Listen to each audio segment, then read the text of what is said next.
que vous êtes bien. Mais il faudra dire au président qu'il ferme sa gueule. Voilà, Bon, c'est tout. bon. Vous avez compris? Vous allez bien? Ouais. Vous savez, là, c'est une élection. Là, c'est une élection législative. Comprenez. On vote pour le Premier ministre. Oui. Voilà. Non, comprenez-moi, vous êtes bien, vous avez été même très bien dans l'éducation nationale. Pour l'instant, ça va bien, mais alors le président, c'est lui qui nous fout dans la merde. C'est tout. Allez, Bon. Et bon courage. Mais, Sur vous monsieur, on pour se compte sur battre vous contre les extrêmes, sur hein. vous pour le 30 Oui, et mais le... c'est à vous que je dis bon courage. C'est Ouais. pas D'accord, mais à c'est une vous. élection législative. Ben oui, mais Vote pour le Premier ministre. Voilà, ok. Voilà. Allez, au revoir. Merci Au revoir, beaucoup. monsieur. Lors d'une récente séquence, Gabriel Attal, ex-premier ministre, a été interpellé par un citoyen lui demandant de dire au président qu'il ferme sa gueule.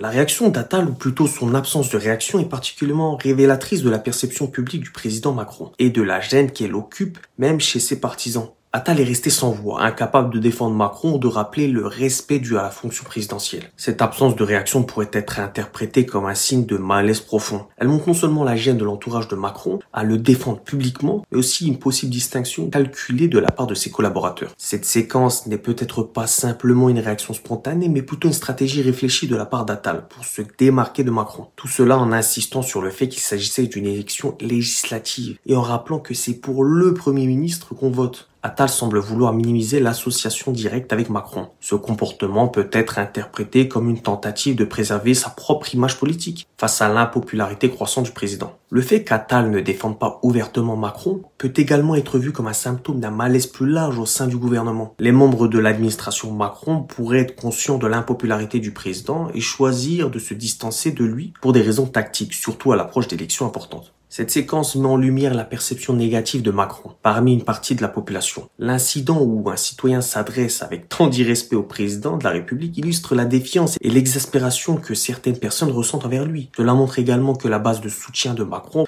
pourrait être plus fragile qu'il n'y paraît, avec des membres de son propre camp hésitant à le défendre publiquement. En résumé, cette séquence offre un aperçu précieux des dynamiques internes au sein du gouvernement et de la perception publique du président. La team Macron, ça va pas. Le silence de Gabriel Attal face à l'attaque verbale contre Macron peut être vu comme un signe de stratégie politique personnelle, de malaise interne et de la reconnaissance de l'impopularité du président. Ce genre d'incident souligne la complexité des relations politiques et les défis auxquels sont confrontés les dirigeants dans le maintien de leur image et de leur soutien public. Bref, dites-moi ce que vous en pensez en commentaire, bien sûr, toujours dans le respect.